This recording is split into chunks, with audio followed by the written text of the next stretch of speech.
Bonjour à tous pour cette nouvelle vidéo. La peur fait partie du chemin, la peur qui est un des éléments principaux pour lesquels on n'ose pas mettre en place de nouveaux projets, prendre des décisions un peu drastiques, on va dire. Je vais vous expliquer comment est-ce qu'on peut transcender sa peur pour atteindre ses objectifs malgré sa présence.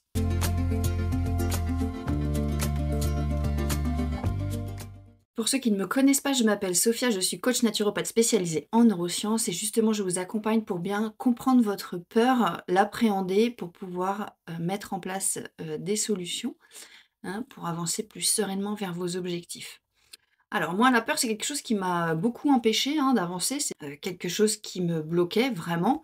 J'étais persuadée que pour pouvoir mettre en place mes nouveaux projets, il fallait que je n'ai plus peur, que si j'avais peur, ça veut dire que je n'étais pas prête.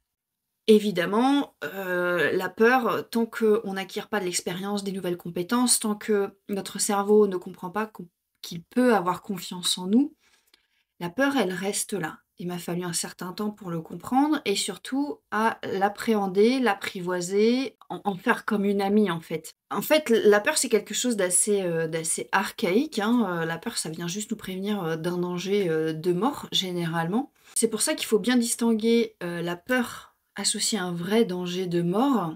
Il y a aussi la peur, ce que j'appellerais la peur un peu intuitive. Par exemple, vous allez signer un contrat avec un potentiel, client ou une potentielle entreprise et vous sentez qu'il y a des petits warnings, hein, j'appelle ça la peur intuition, c'est-à-dire que ça vient vous prévenir qu'il y a quelque chose que vous ne sentez pas.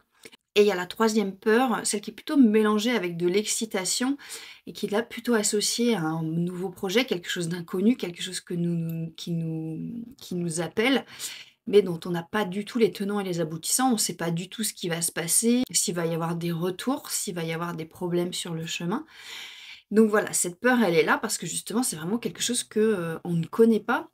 Le cerveau, lui, il a mis en place des automatismes à travers des situations qu'il connaît et dès qu'il y a quelque chose qu'il ne connaît pas, il va envoyer des warnings parce que pour lui, ça veut dire aussi danger. Attention, je ne sais pas ce qui va se passer, hein. Donc ça veut dire que potentiellement la personne peut se mettre en danger même s'il y a pas de danger de mort, le cerveau, lui, va l'associer à ça parce qu'il ne sait pas ce qui va se passer, puisque l'expérience n'a jamais été vécue. Alors moi, pour pouvoir aller au-delà de ma peur, pour pouvoir faire en sorte qu'elle ne soit plus bloquante, ce que j'ai fait, c'est que déjà j'ai identifié ma peur. Qu'est-ce qu'elle était exactement? Parce qu'il y a plusieurs types de peurs, hein. On peut avoir peur par exemple du regard des autres, on peut avoir peur de manquer d'argent, on peut avoir peur de réussir, on peut avoir peur d'échouer. Voilà, il y a plein de peurs. L'objectif c'est de trouver un peu votre grande peur et après de fonctionner en entonnoir.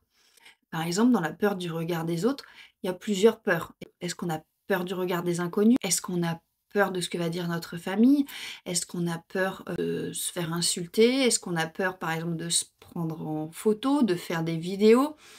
Est-ce qu'on a peur voilà, de fonctionner en entonnoir pour aller vraiment de déceler la vraie peur, hein, derrière tout ça. Là, une fois que vous avez votre peur la plus précise possible, ça va être d'aller voir qu'est-ce qui va se passer au pire. Et ensuite, vous allez faire au pire, du pire, du pire, du pire, du pire, du pire vraiment de ce qui pourrait arriver.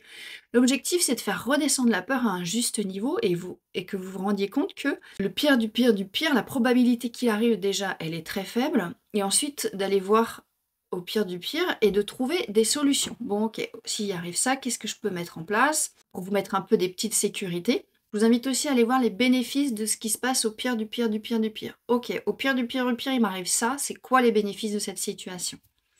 Hein, ça permet vraiment de sortir de tout ce truc un peu néfaste que, il y a que des inconvénients, il y a que des choses horribles, pour remettre vraiment les choses à la juste place et faire que l'excitation, l'envie, la motivation prennent plus de place que la peur.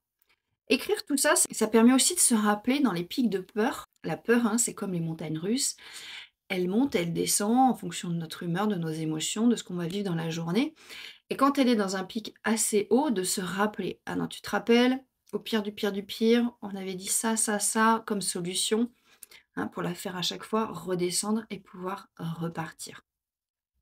Également, pour rabaisser la peur aussi à un juste niveau, essayer de découper en petites étapes. Parce que quand on voit l'objectif en grand, cette peur, elle peut vraiment être, waouh! Genre: «Non, ça fait trop peur, j'y arriverai jamais, l'objectif, il est trop grand, c'est pas pour moi», et voilà, on se met plein de choses dans la tête et en fait, en redécoupant en tout petits pas, Ça permet au cerveau de se dire: «Non, la première étape, je peux le faire» et après de se dire: «Ah, j'ai réussi, bon, ben, je peux faire la deuxième et ensuite la troisième».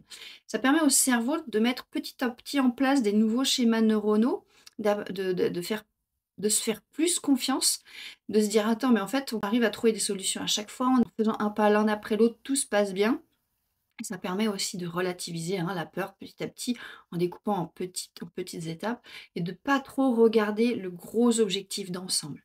Par exemple, moi, dans ce challenge de 1 vidéo par jour pendant 100 jours, je ne regarde pas le nombre de vidéos qu'il me reste à faire. Je regarde chaque vidéo parcourue, chaque vidéo réalisée, mais je ne regarde pas, l'objectif final parce que sinon ça me fait: «Waouh, je vais jamais y arriver».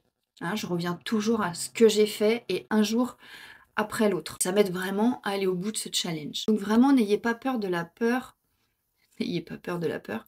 La peur, elle est vraiment bénéfique parce qu'en fait, s'il y a de la peur, c'est-à-dire que vous allez faire quelque chose de nouveau qui va forcément vous permettre d'évoluer, qui va forcément vous permettre d'accéder à de nouvelles compétences.